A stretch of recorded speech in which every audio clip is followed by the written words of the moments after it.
Autolite and its 96,000 dealers present Mr. Joseph Cotton in Blood Sacrifice, a suspense play produced and edited by William Spear.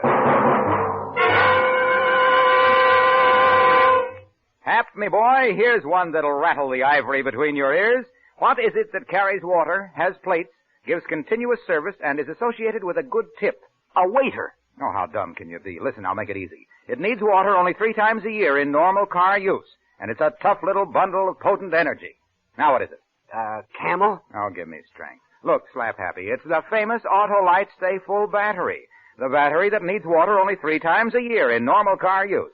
Why, the Stay Full has over 3 times more liquid reserve above the plates than batteries without Stay Full features. You caught me with my brains down, Wilcox. Glad to hear you admit it, because the Autolite Stay Full battery is known from coast to coast as the battery that gives 70% longer average life as compared to batteries without Stay Full features. And this is proven by tests conducted according to SAE life cycle standards. You're absolutely right, Harlow. Of course, you're always right with Autolite. And now, with Blood Sacrifice and the performance of Joseph Cotton, Autolite hopes once again to keep you in suspense.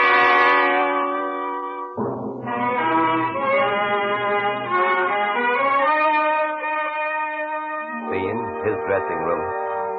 Gary, his arm through mine, his great, beautiful voice purring assuringly in my ear. It's wonderful, Johnny, wonderful. 200,000. Why, they didn't pay that for Gone with the Wind. You're a success, boy, a success. A success. And well on the way toward being rich. On the marquee above the theater in lights, Garrick Drury in Bitter Laurel, and then in slightly smaller lights by John Scales. New clothes, best food, a fashionable hotel, new and fashionable acquaintance.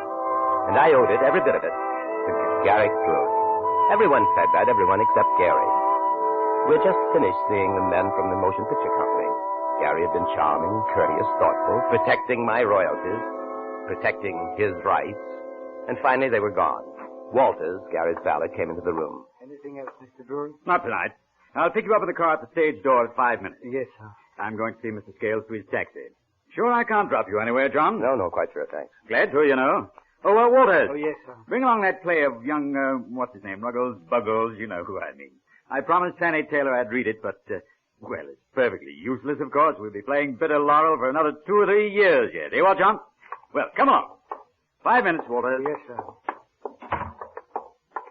Now, look here, John. Don't you worry about this movie deal. I've handled these characters before. Before! Oh, listen to that, John. Wonderful sound. The empty theater. The empty, echoing, endless theater. John, you know what? Sure. There's a play in it. In the last scene, the actor dies in the empty, endless theater, pouring out his death on 8 pages to the ghosts of all the audience who didn't realize how great he was. Alone. His wife's gone to, Hollywood. Perfect.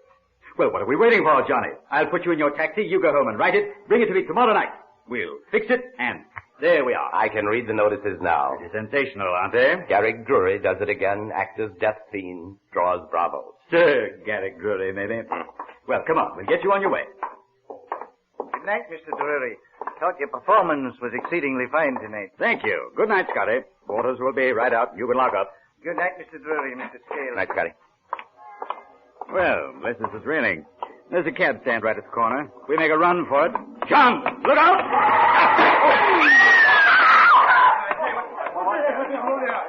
John, are you all right? I don't know. Knocked the breath out of me. My side. How about you? You all right? No. Here, let me help you. Bye. You are hurt. No. Just jarred up a little. No broken bones.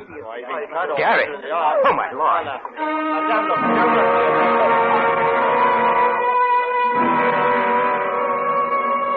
I picked myself up from the curb where the car had thrown me when it hit us. My side hurt and my head reeled, but Gary... I saw him stagger out from the other side of the car, saw the jagged pane of broken glass in the store window, saw the bright spurts dyeing the pavement crimson where Gary's right hand clutched his left arm. A policeman came running toward us. Yeah, what happened? It's Mr. Drury, officer. The car skidded over the curb, then knocked him through the window. Here, let's have a look now. Catch him, he's got him face. They've got him now. Oh, no wonder. He's got an artery. Hey, you, call an ambulance. Get a doctor. This man will bleed to death if we're not quick. Are you all right, sir? I hurt the side a little, Paul. I feel a bit faint, but I'll be all right. Good. We've got to stop this bleeding here. Now, help me. You put your hand right here. That's right. Yeah. Now, squeeze hard. Yeah. And keep on squeezing. You over there. Come on, give us a hand. I'll take his head. You take his feet now. Easy does it. Up.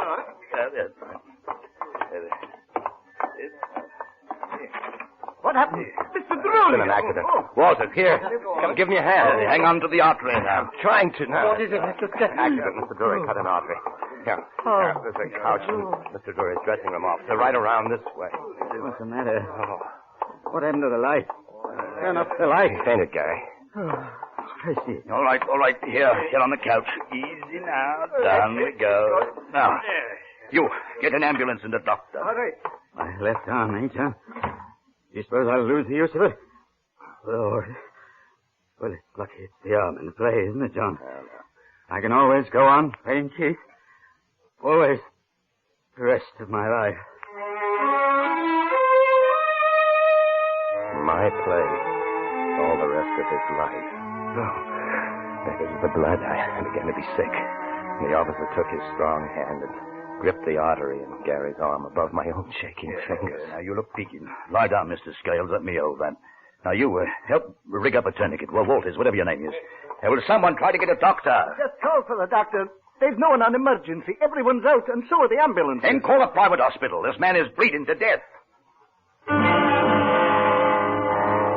Bleeding to death. This was the end, was it? No doctor on duty, and Garrick Drury bleeding to death. And then I came to. I'll find a doctor.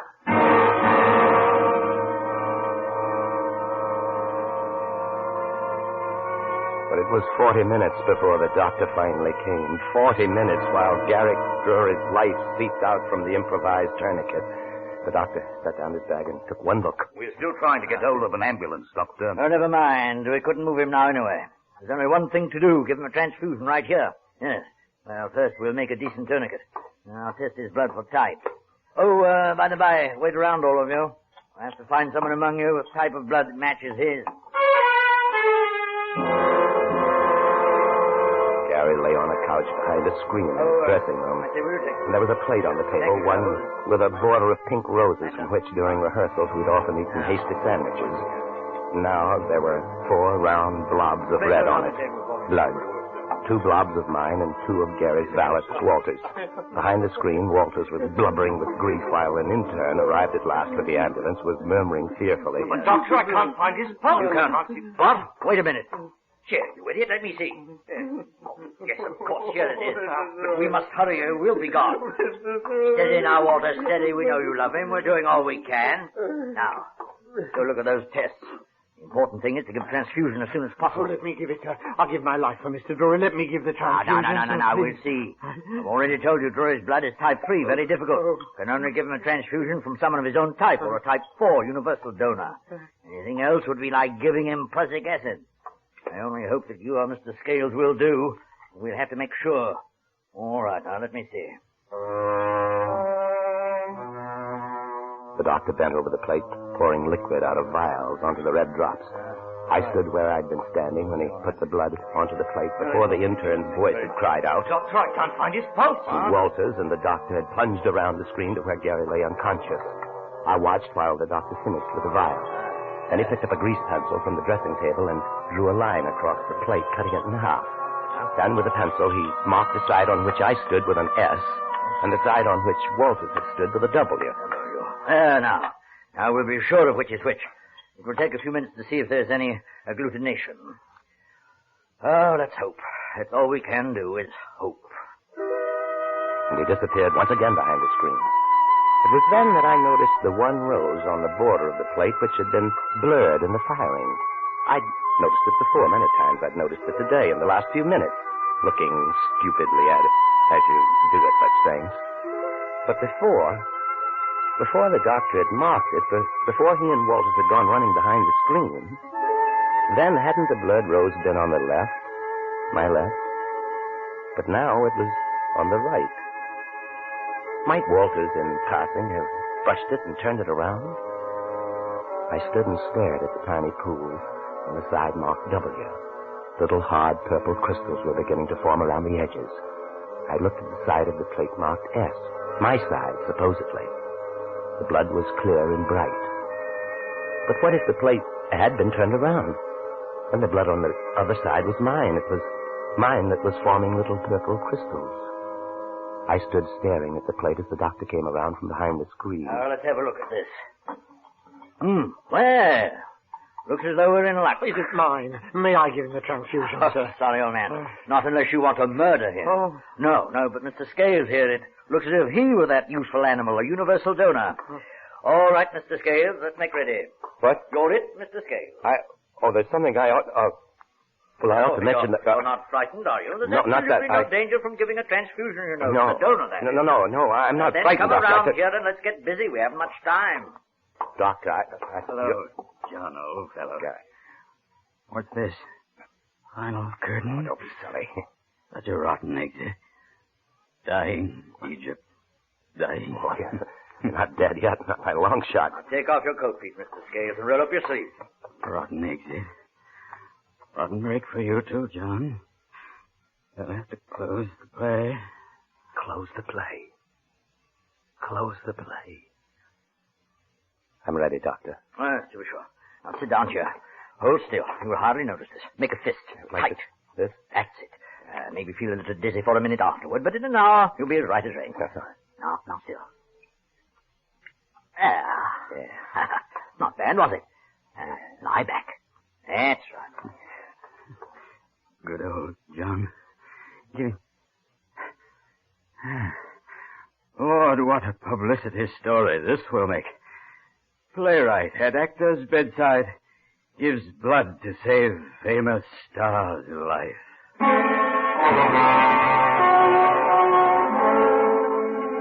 If he'd kept quiet, if he'd only... It might not have been too late then.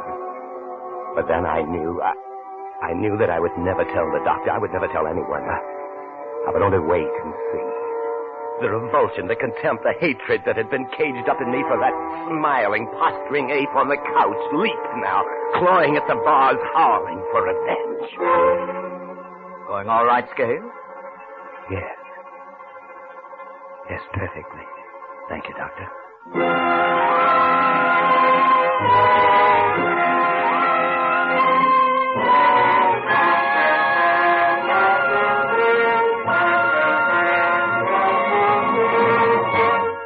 Autolite is bringing you Joseph Cotton in Blood Sacrifice, tonight's production in radio's outstanding theater of thrills, Suspense.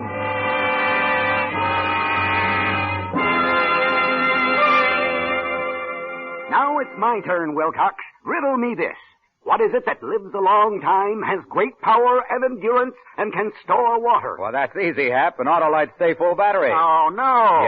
Yes. That Autolite Stay Full battery needs no more water than a cactus because it has more than 3 times the liquid reserve above the plates as compared to batteries without Stay Full features. Stop that, Wilcox, and answer my riddle. Now, let's see. Now, you mentioned long life. The Autolite Stay Full battery has a fiberglass retaining mat protecting every positive plate. That accounts for its incredibly long life. Why, recent tests based on SAE life cycle standards prove that Autolite Stay Full batteries give 70% longer average life than batteries without Stay Full features. You're not even getting warm, Wilcox. Why, man, this Autolite Stay Full battery is tops in batteries. Talk about power, it's phenomenal. Endurance, sensational. And remember, it's the battery that needs water only 3 times a year in normal car use. Elephants is what I had in mind, Harlow. But I'm right, too, Hap, because you're always right with Autolite. And now, Autolite brings back to our Hollywood soundstage our star, Joseph Cotton, in Blood Sacrifice, a tale well calculated to keep you in suspense. I lay back there on the chair in the dressing room. The doctor had been right. There was no pain about it. I could feel little tinglings as the blood said goodbye to my body on the way to inhabiting the much bluer veins of a distinguished actor. No, I felt nothing.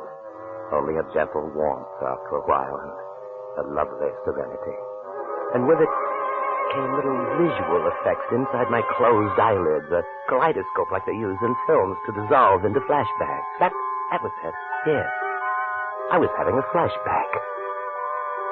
I hadn't wanted to send the play to Gary in the first place, but I was new in London, and good old George Philpotts, who was handling me, said he had a hunch about it. Everything to gain, my boy. Nothing to lose. May as well try, you know. Can't get hurt trying. Lord, George, Garrick Drury, it's just not his kind of play. It's a tragedy, a bitter, cynical, disillusioned tragedy. Well, he just may like it, you know. I'll send it along over to his hotel. We'll see. I'd never met Gary until then, and of course, this tremendous charm of his, this flashing, winning, infectious, incomparable style of the man, when you talked to him, you were lost.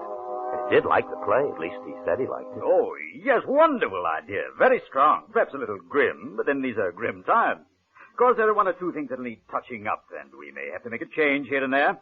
There's never been a play produced that didn't have to have a certain amount of rewriting during rehearsal. You understand. But I didn't understand. I was still too bewildered to understand. And the man had this fantastic charm, and he'd used it. Before I was out of his office, I'd signed a contract giving me a very pretty share of the royalties, and Gary the right to make any reasonable changes he might deem necessary to the script. Reasonable changes. During rehearsals, we'd sit halfway back in the theater, and... Oh, John, I've been thinking. Yes? The cocktail scene in the first act bothers me. It seems out of character. What do you mean? Keith wouldn't have acted that way. He'd have been shocked and hurt and angry at the change in his fiancée. He'd have denounced her and left the party. Wonderful scene, huh? Well, and then at the very end, Keith rolls up his uniform tunic with all the decorations on it and lays it under his head for a pillow and lies down on the bench. Oh, a wonderful curtain line. He says, I rest upon my laurels. Wonderful. Can you write it, boy? You're not serious. Of course I'm serious. Now, look here, Johnny. This is your play. I'm only conservative. But that's not the play, Gary. It's all out of key with the rest of it. Oh, yes, that reminds me. I've been a little bothered about the ending, too. Oh, it's very dramatic, of course, but just at this time, it seems in a little bad taste. Don't you think?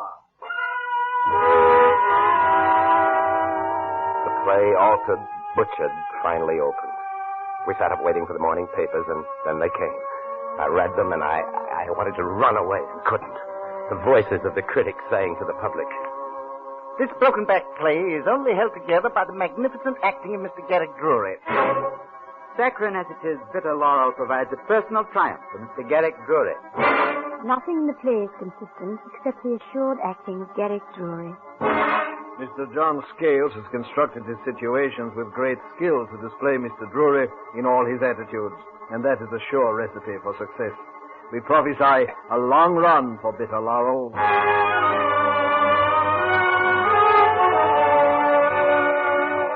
And run it did. There was no stopping it. I caught myself wishing Garrick Drury would die or lose his looks or his voice or his popularity so that the whole thing could be buried and forgotten. Well, now, perhaps he was going to die. I watched the blood from my veins fill up the container. I thought of the blurred rose on the plate that might have got turned around. I heard Walter still complaining about something. I listened to the doctor. Blood won't do it at all, Walter. Lucky for Mr. Drury that Mr. Scales is around. Good man to have around. Universal donor. Blood mixes with all types. But was it my blood or Walter's that mixed with all types? I didn't know. I couldn't be sure. Yet somehow I was sure that the plate had been turned around, and that would mean that if the doctor used my blood for a transfusion, it... What was it he said? It would be like giving Gary prussic acid. It would be murder. No one would ever know. The doctor might guess, but he would never dare speak. It would be put down to his own negligence. He came over to me and looked at the level in the container and nodded his head approvingly and turned to Gary again. I felt myself pulsing and drifting like a man dozing in a snowdrift. Flower for your lapel, sir. Flower for your lapel. Good evening, Florrie. Oh, good evening, Mr. Drury. Looks like rain, don't it? It does indeed. But then we can't complain. Well, John, you must let me run. Here, sir. Take a flower. Thank you, Florrie. The show must go on, you know. Bless you. Oh, good evening, Mr. Scales. Florrie, let me have a carnation. Yes, sir. 2 shillings, sir. Here you are. Send it on for you. Oh, thank you. It's wonderful about your play, Mr. Scales. It's been a wonderful run. But then Mr. Drury does know how to pick them. Yes.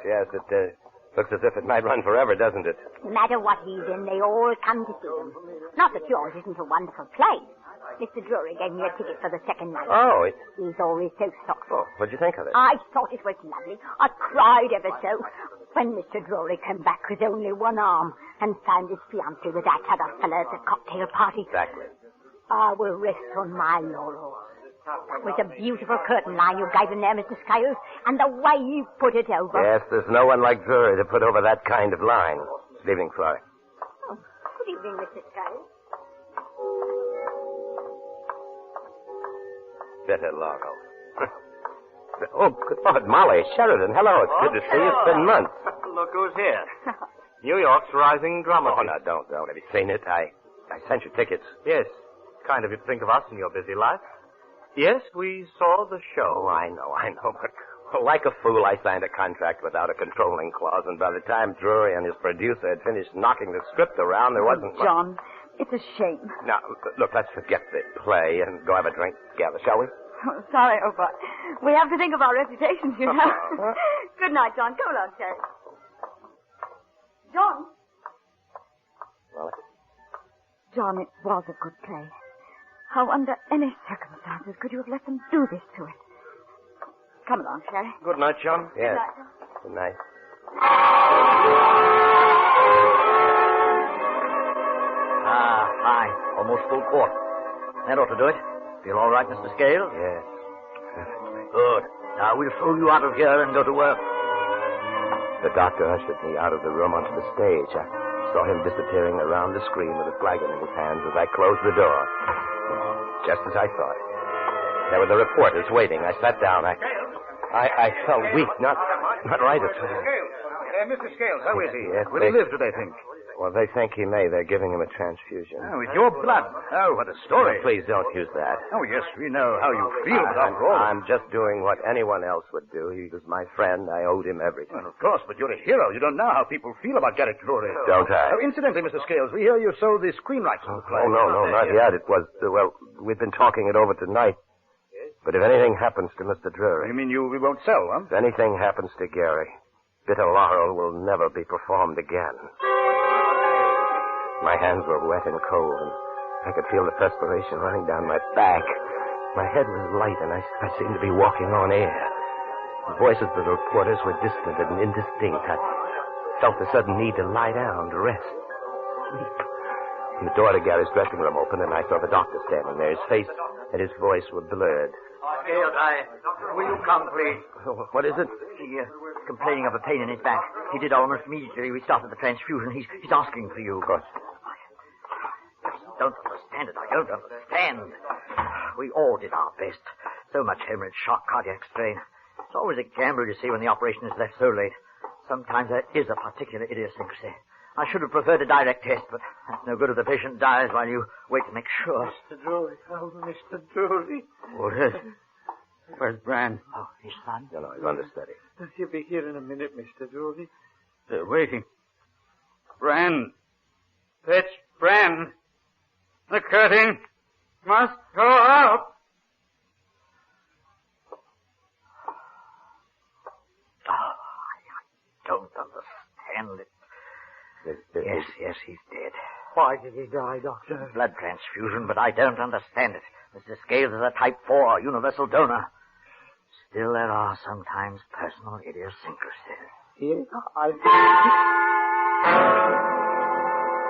I caught Walter's gaze and followed it. He was staring fascinated at the plate, which still stood on the table. The rose. That one there that's smudged from the firing. I remember noticing. It was originally on my right. Now it's on my left. Ridiculous. You did it! You turned the plate around because you knew that my blood would save him and that yours Don't be a wouldn't. fool, Walter. I lost everything by his death. Why should I want him dead? You hated him. I've seen it all the time. Because of the play. Walter. You killed Don't be a him! fool. You're fantastic. What coroner's jury? No! What coroner?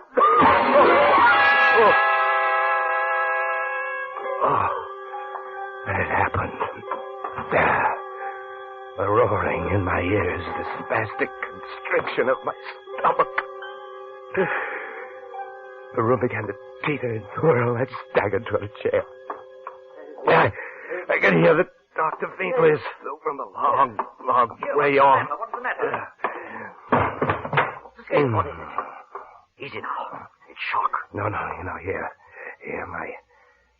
my side, where the car hit me. Where? Show me.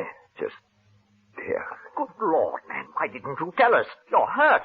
Walters. Yes, sir. Tell them to bring in the stretcher from the ambulance. Quickly, man. Yes, sir.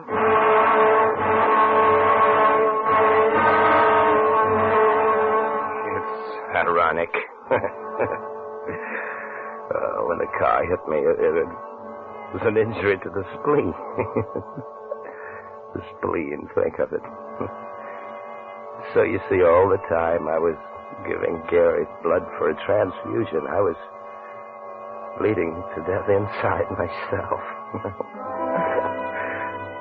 Ironic, isn't it?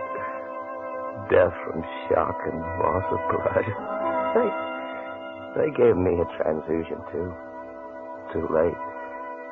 But I wouldn't have to die, they said. I would have lived if I hadn't given my blood to kill Garrett Drury.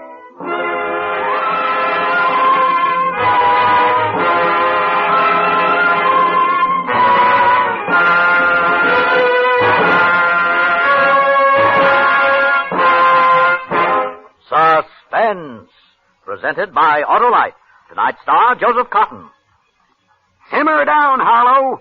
No more of those explosive riddles. I'm exploding with good news, Hap. The news that Autolite makes more than 400 products for cars, trucks, planes, and boats in 28 plants, coast to coast. These include complete electrical systems used as original equipment on many makes of America's finest cars. Batteries, spark plugs, generators, coils, distributors, electric windshield wipers, starting motors, bullseye sealed beam headlights. All engineered to fit together perfectly, work together perfectly, because they're a perfect team. So, folks, don't accept electrical parts supposed to be as good.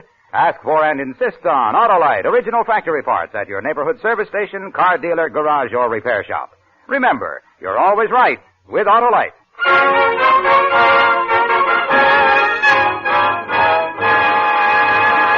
Next Thursday for Suspense, our star will be Cary Grant. The play is called Salvage, and it is, as we say, A tale well calculated to keep you in suspense. Tonight's Suspense play was produced and edited by William Spear and directed by Norman MacDonald. Music for Suspense is composed by Lucien Moraweck and conducted by Lud Gluskin. Blood Sacrifice was adapted for radio by Malcolm Meacham from the short story by Dorothy Sayers. Joseph Cotton may currently be seen in the Carol Reed production, The Third Man, a David O. Selznick release. You can buy Autolite Stayful batteries, Autolite resistor or regular spark plugs, Autolite electrical parts at your neighborhood Autolite dealers. Switch to Autolite. Good night. This is CBS, the Columbia Broadcasting System.